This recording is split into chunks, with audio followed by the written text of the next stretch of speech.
Hi guys, it's Claire. Welcome back. So in a couple of days, I am going to be leaving on a pretty lengthy road trip to go see one of my good friends who's living in Wyoming this summer. So I thought I would share my quick road trip TBR with you. And this isn't the first road trip I've taken. I did a big one a few years ago, kind of out to the Grand Canyon and around the Southwest. And then I've done some shorter ones since moving to California, like up to Oregon and down to SoCal. And one of the things I've discovered is that while road tripping, I really like to listen to audiobooks that evoke the open road or, if possible, the regions and states that I'm driving through.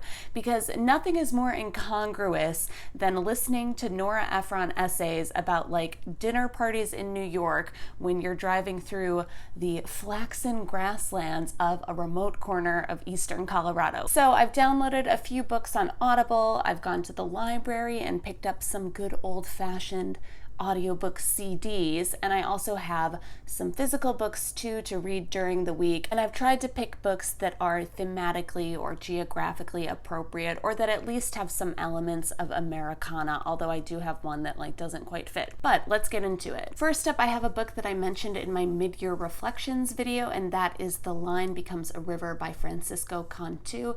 And this is a memoir about his time as a member of the Border Patrol. So it's set in the American Southwest, which isn't quite where I'm going to be, but I do think it will probably evoke those big, open, remote spaces that you find in America. And I'm interested to see how this book explores the topics of borders and migration and American space and identity. It's also read by Francisco Cantú, so I think that should be great. And it's only about 6 hours long, so hopefully I'll get to it in the first leg of my trip. The other book I'm hoping to get to on my way out to Wyoming is No Boy by Okada, which was first published in 1957, and it was one of the first novels to deal with the subject of Japanese internment during World War II. And the friend that I'm visiting in Wyoming studies Japanese internment as part of her grad school research, and she's going to be doing some archival work out there. So she's recommended this book to me before, and I thought I would listen to it on the way out to see her. I also picked up On the Road by Jack Kerouac at the library, and this is a book that I've tried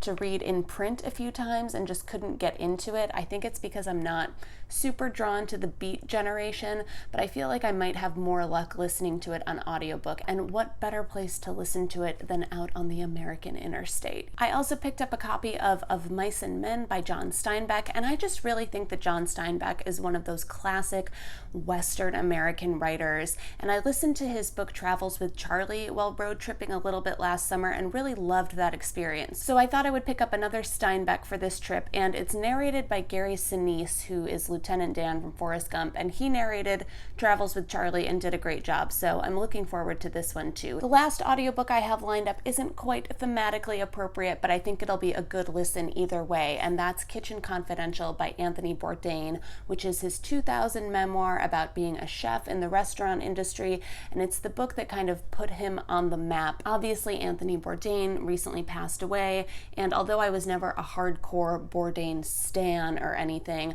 I was obviously aware of him as a public figure, and I'd seen some episodes of his shows. And like a lot of people, I've kind of been going back and revisiting some of his work over the last month or so, and he really is one of those people who, either on TV or even listening to the preview of this audiobook, seems so full of life that it's still kind of hard to wrap your head around the fact that he's not around anymore. So I'm looking forward to this book because I feel like his voice will be a nice one to have in the car with me, especially on some of the more remote legs of this trip. And lastly, I was talking to Eric Carl Anderson in the comments of my last video and mentioned that I was going to be driving out to Wyoming, and he suggested that I pick up some Annie Proulx, which I hadn't even thought of, but I went out and got 2 of her Wyoming short story collections, the first one being Close Range, which includes the short story Brokeback Mountain, and the second one being Bad Dirt. And the only Annie Proulx I've read so far is like the first 100 pages of Bark Skins as part of a buddy read with Sean the Book Maniac that I completely failed,